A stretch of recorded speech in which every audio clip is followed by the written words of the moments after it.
হাতি আর তার বন্ধুত্বের গল্প। ঘন জঙ্গলের মধ্যে থাকতো এক শান্ত স্বভাবের হাতি। হাতিটি ছিল দয়ালু, শক্তিশালী, তবুও একাকী। তার মন সব সময় চাইতো একটি সত্যিকারের বন্ধুর জন্য।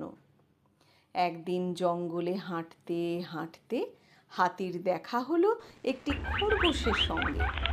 হাতি খরগোশকে বলল, তুমি কি আমার বন্ধু হবে?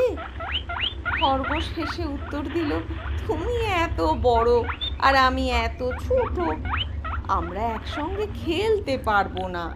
এই বলে খরগোশ সরে গেল। হাতির মন খারাপ হলো। সে সামনে চলল এবং একটি বানরের সঙ্গে দেখা করলো। সে আবার বলল, তুমি কি আমার বন্ধু হবে? বানরটি গাছের ডালে লাফিয়ে উঠে বলল, তুমি তো গাছে উঠতে পারো না, আমি কিভাবে তোমার বন্ধু হব? বানরও চলে গেল। এভাবেই একে একে হরিণ, বাঘ, এমনকি সিংহকেও সে বন্ধুত্বের প্রস্তাব দিল। কিন্তু সবাই কোনো না কোনো অজুহাতে তাকে ফিরিয়ে দিল। হাতি আরও একা হয়ে পড়ল। কিছুদিন পর জঙ্গলে ভয়ঙ্কর একটা ঘটনা ঘটল। গ্রামে বসবাসকারী একদল মানুষ জঙ্গলে শিকার করতে এলো। তারা ফাঁদ পাতল আর জঙ্গলের প্রাণীদের ধরতে শুরু করলো। হরিণ, খরগোশ, বানর সবাই ভয়ে কাঁপতে লাগলো।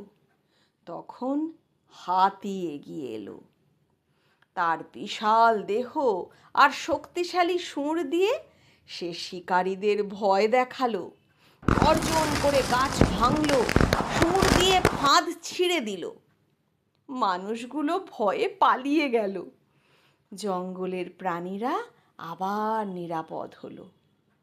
সবাই হাতির দিকে তাকিয়ে কৃতজ্ঞতায় ভরে গেল। খরগোশ এসে বলল, তুমি সত্যিকারের বন্ধু, আমরা তোমাকে আগে বুঝতে পারিনি। বানরও বলল, তুমি গাছে উঠতে না পারলেও আমাদের বাঁচানোর শক্তি তোমার আছে। হরিণ, সিংহ সবাই মিলে হাতিকে আলিঙ্গন করলো। সেদিন থেকে হাতি আর একা রইল না। জঙ্গলের প্রতিটি প্রাণী বুঝতে পারল, বন্ধুত্ব আকার বা রূপ দিয়ে নয়, মনের মহত্ব দিয়েই গড়ে ওঠে।